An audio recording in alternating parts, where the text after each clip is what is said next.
আরব দেশগুলো যে সবসময় গাজার সঙ্গে বিশ্বাসঘাতকতা করে এসেছে তার প্রমাণ মিলতে শুরু করেছে। ফিলিস্তিনের গাজায় ইসরায়েলি বাহিনীর বর্বরতার বিরুদ্ধে সবসময় মৌখিকভাবে সরব হতো আরব দেশগুলো। বিভিন্ন আন্তর্জাতিক ফোরামে গাজার পক্ষে দাঁড়িয়ে ইসরায়েলকে সমালোচনায় বিদ্ধ করত এসব দেশ। কিন্তু এসব নিন্দা কিংবা প্রতিবাদ সবই ছিল লোক দেখানো। গাজায় যখন রক্ত ঝরছিল তখন গোপনে দখলদার ইসরায়েলকে সামরিক ও গোয়েন্দা সহযোগিতা করে আসছিল ৬টি আরব দেশ। প্রভাবশালী মার্কিন সংবাদ মাধ্যম ওয়াশিংটন পোস্টের এক প্রতিবেদনে উঠে এসেছে এমন চাঞ্চল্যকর তথ্য। ওয়াশিংটন পোস্ট এবং ইন্টারন্যাশনাল কনসোর্টিয়াম অব ইনভেস্টিগেটিভ জার্নালিস্টসের পর্যালোচনা করা মার্কিন নথিতে ইসরায়েলকে আরব দেশগুলোর সহযোগিতার বিস্তারিত তুলে ধরা হয়েছে। ওয়াশিংটন পোস্ট শনিবার এক প্রতিবেদনে জানায়, সৌদি আরব,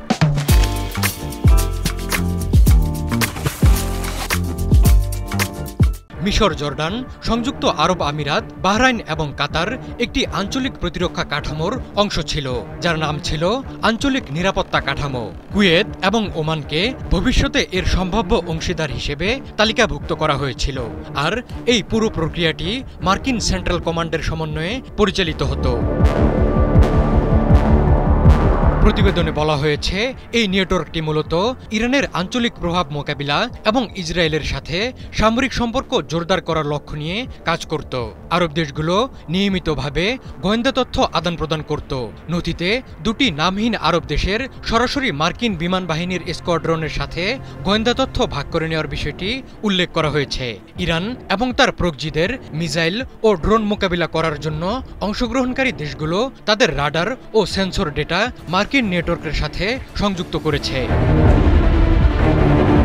ফাঁস হওয়া নথিগুলো ২০২২ সাল থেকে ২০২৫ সালের মধ্যে তৈরি হয়েছে। এতে দেখা গেছে ইসরায়েল এবং আরব সামরিক বাহিনী বাহরাইন, মিশর, জর্ডান এবং কাতারে গোপনভাবে পরিকল্পনা বৈঠক করেছে।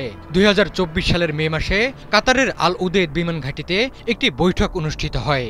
ইসরায়েলি প্রতিনিধিরা জনসমক্ষে আসা এড়াতে সেখানে সরাসরি পৌঁছেছিলেন বলে জানা যায়। সমস্ত বৈঠক ছিল গোপনীয়। ছবি তোলা বা গণমাধ্যমের সাথে যোগাযোগ কঠোরভাবে নিষিদ্ধ ছিল। গত সেপ্টেম্বরে কাতারের দোহায় হামাস নেতাদের লক্ষ্য করে ইসরায়েল বিমান হামলা চালালে এই গোপন সম্পর্কে মারাত্মক সংকট দেখা দেয়। ইসরায়েলের সঙ্গে হামাসের মধ্যস্থতাকারী কাতার এ হামলায় ক্ষুব্ধ হয়। ওয়াশিংটন পোস্টের প্রতিবেদনে বলা হয়েছে, মার্কিন প্রেসিডেন্ট ডোনাল্ড ট্রাম্প ইসরায়েলি প্রধানমন্ত্রী বেনিয়ামিন নেতানিয়াহুকে ফোন করে ক্ষমা চাইতে এবং ভবিষ্যতে এমন কাজ না করার প্রতিশ্রুতি দিতে চাপ দেন।